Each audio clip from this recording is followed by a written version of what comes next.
Crise Olímpica.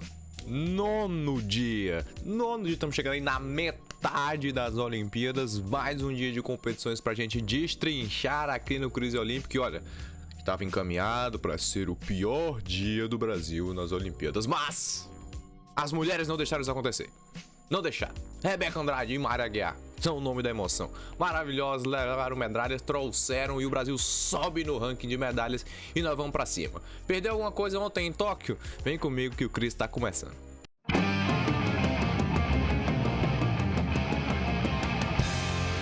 Ontem foi um dia bastante complicado para o Brasil nas Olimpíadas, alguns resultados ruins, alguns resultados estranhos, algumas surpresas, mas no final da manhã ali tudo se resolveu e ficou mais um dia maravilhoso para o Brasil em Tóquio. Pra gente começar a ver isso aqui, ó, tiro com arco. A brasileira, como eu já tinha explicado lá nos primeiros vídeos, tinha uma tarefa muito complicada. Ela tirou a Ana Vasquez por 6-4, a mexicana, né? Então logo começou muito bem, mas o problema vinha na próxima rodada, que era a campeã mundial, que era a atual recordista olímpica. Deu muito azar no chaveamento a Ana Marcelli e infelizmente acabou perdendo aí para a favorita An Sam da Coreia do Sul. Mas mesmo assim ainda conseguiu um empate ali numa hora.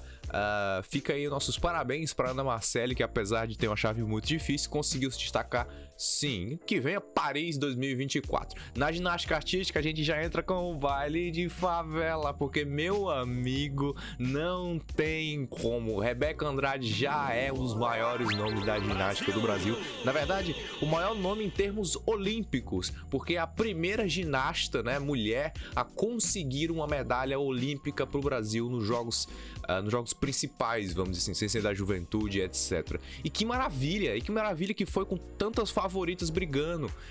Que maravilhoso. Até Simone Biles torcendo para ela lá da arquibancada. Uma coisa maravilhosa. Uma vitoriosa no salto, uma vitoriosa no solo, a ponto de que no tripé ali, como é que chama? Na trave, na verdade, teve que ser revisado, teve VAR no Brasil, viu? Botaram décimos abaixo, aí revisa essa porra, aí aumentaram a nossa nota e assim, e por muito pouco, ela não conseguiu trazer ouro para o Brasil, mas ainda assim, um resultado gigante em cima das favoritas russas e americanas. Então, Rebeca Andrade, gigantesco, uma prata pro Brasil. Os badmintons aí sem Brasil, né? Não somos desqualificados, tiveram mais jogos. No beisebol a gente teve a vitória da Coreia do Sul para cima de Israel por 6-5, apertado, hein? Lá no Yokohama Baseball Stadium.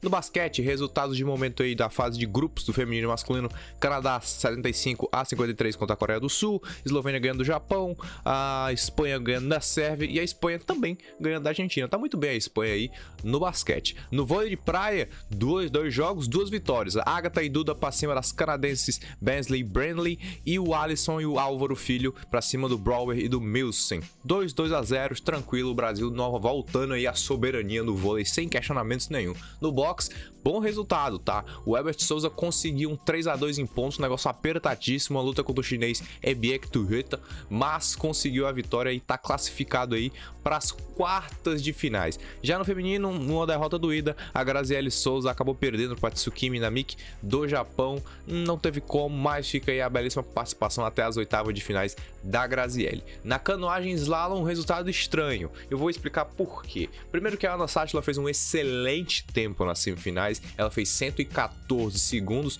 o que deixou ela na terceira ou na segunda posição, logo ali bem em cima nas semifinais, classificou muito bem e foi para a final com moral. O problema foi que o resultado estava apertado, ela precisava correr muito. E aí aconteceu uma coisa, eu vou explicar para vocês. A canoagem, ela precisa que você desça um rio artificial e vá batendo, ainda não é nem batendo, você vai passando por determinados portões por dentro delas. O problema foi que a Ana bateu em um portão, teve uma penalidade, mas isso é normal.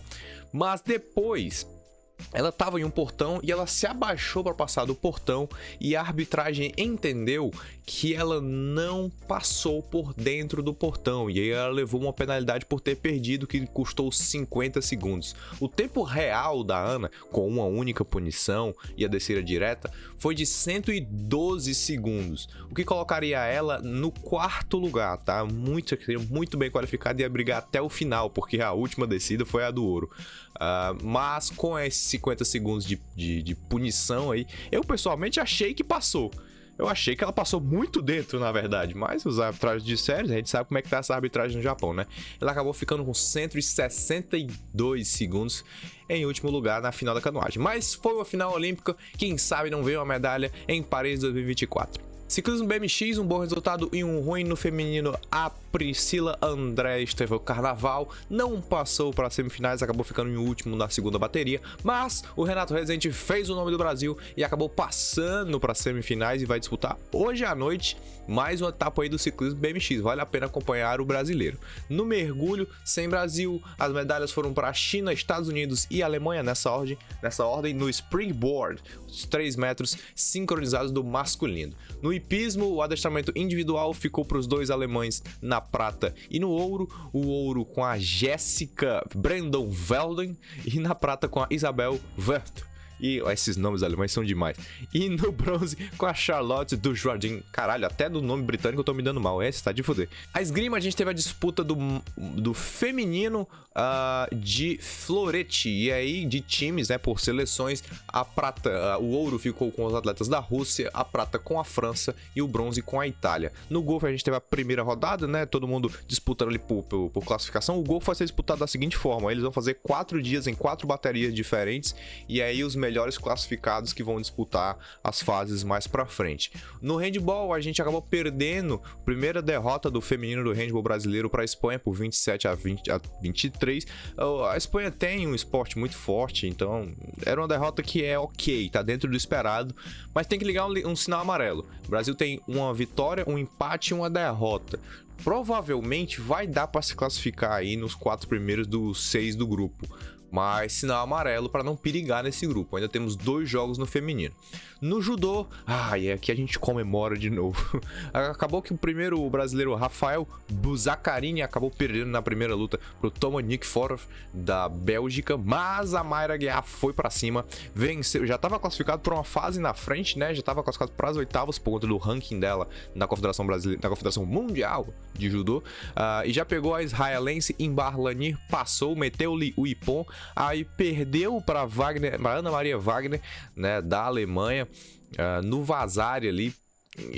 Sinceramente, eu não sou lutador de judô, nem pretendo ser, mas esse judô é um esporte muito esquisito para mim, porque foi marcado um ponto para Ana Wagner no movimento que foi a Mayra que fez. Eu não entendi, mas eu tô cansado de questionar decisões da arbitragem aqui. Se os narradores ficaram confusos, avalie eu. Mas a Mayra acabou caindo aí para a repescagem, venceu a Alexandra Batizeva, e aqui os cartões amarelos favoreceram o Brasil. Ela pisou fora uma vez e não procurou combate 2 vezes.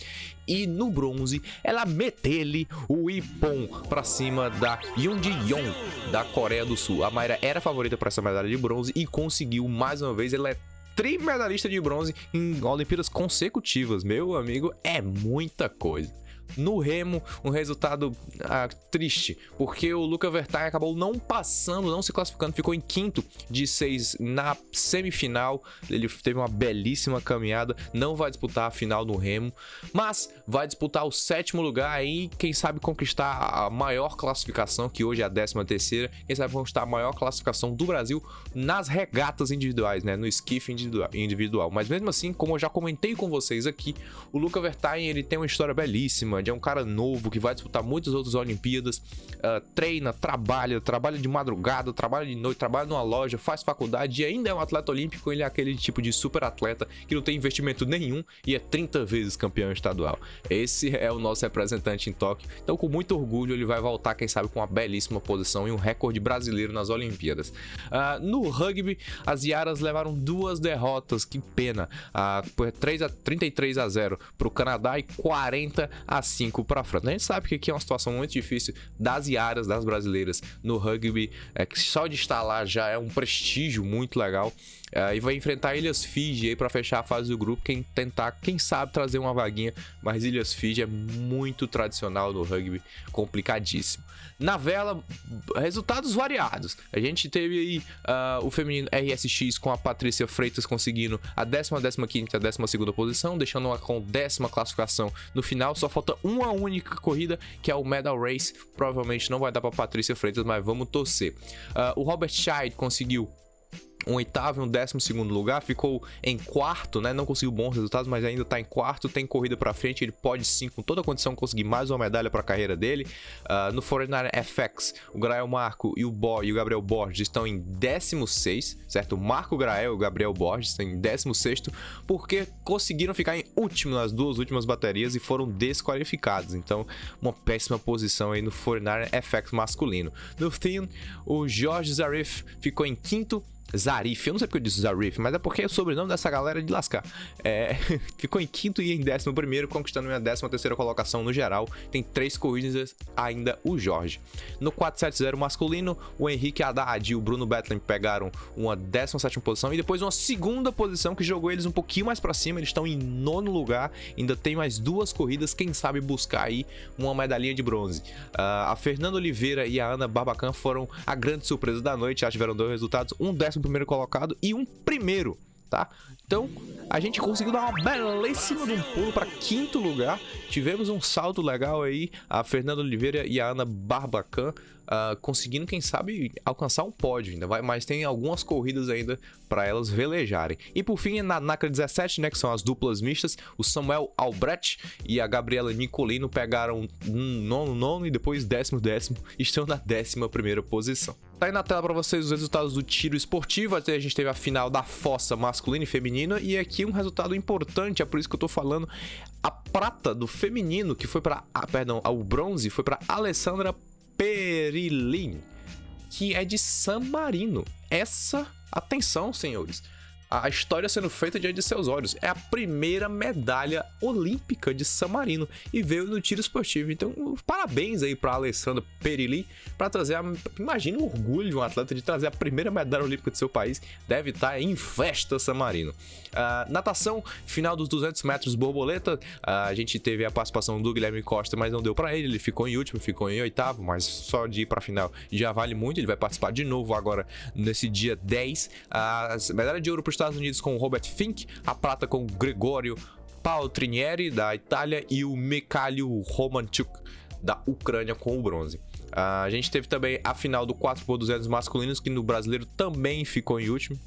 O time brasileiro não deu o ouro com a Grã-Bretanha, a prata com a Rússia e o bronze com a Austrália. E nas classificatórias de manhã, infelizmente, nenhum brasileiro se qualificou, né? A Viviane Youngblood ficou na 24ª posição, o Vinícius Lanza e o Matheus Grotti na 26ª e a 43ª no 100 metros borboleta, e no revezamento 4x100 medley misto, a gente ficou em 14º sem classificação. Tênis de mesa, finais femininas, a gente teve a Meng Chen da China em primeiro, a Inxia Sun da China também com a prata e a Mima Ito com o Japão. É aquela coisa, a gente esperava assim, um pódio bastante asiático para o tênis de mesa. Quem sabe a gente não consegue fazer um pódio diferente aí no bronze com o Hugo Caldeirão trazendo esse bronze pra gente. No tênis, uma pena, a gente tinha muita esperança aqui, mas já era um resultado difícil, né? A Pigossi e a Stephanie perderam por 2-0 apertado para as suíças Benčić e Golubic, não conseguiram trazer a final, mas vão disputar o 3º lugar, vão disputar a medalha de bronze, vamos ver se elas conseguem trazer a medalhinha para casa. No vôlei, voltamos a vencer o feminino 3-0 contra o Japão, e o Brasil se cada vez mais no teto, no topo do vôlei de quadra feminino. O polo aquático, resultados de momento estão na tela. Hungria 23-1 na África do Sul, a Espanha passando do Cazaquistão, Itália dando nos Estados Unidos, a Croácia ganhando de Montenegro, um jogaço inclusive, tá? Os países ali da antiga Iugoslávia, daquela região, são muito fortes no polo aquático. A Grécia 10-9 no Japão, jogaço inclusive, assisti um pouquinho, e a Sérvia 14-8 na Austrália. Quadro de medalhas. Quadro de medalhas da seguinte forma: em primeiro a China assume a ponta, em segundo o Japão, em terceiro os Estados Unidos, em quarto a Rússia, em quinto a Austrália, em sexto a Grã-Bretanha, em sétimo a Coreia do Sul, e em oitavo a França, em nono a Alemanha, em décimo a Itália, e o Brasil está em 16º mais um. Não vou falar aqui onde é que ele tá, posição ou númerozinho, né? Pessoalmente, eu queria muito que os Estados Unidos não ganhassem as Olimpíadas. Pessoalmente. Mas pode ser que ganhe também. É melhor o Japão roubado? Não sei. Então é isso, muito obrigado a você que assistiu, as nossas redes sociais estão aqui, eu acho que eu esqueci de falar no começo na pressa. Muito obrigado a todo mundo que tá acompanhando, tá vendo aqui, compartilhe os vídeos se você puder, tem gente gostando bastante do conteúdo, então compartilhe pros seus amigos nas suas páginas aí de esportes, eu agradeço imensamente. Vamos ficando por aqui e amanhã tem mais Crise Olímpico.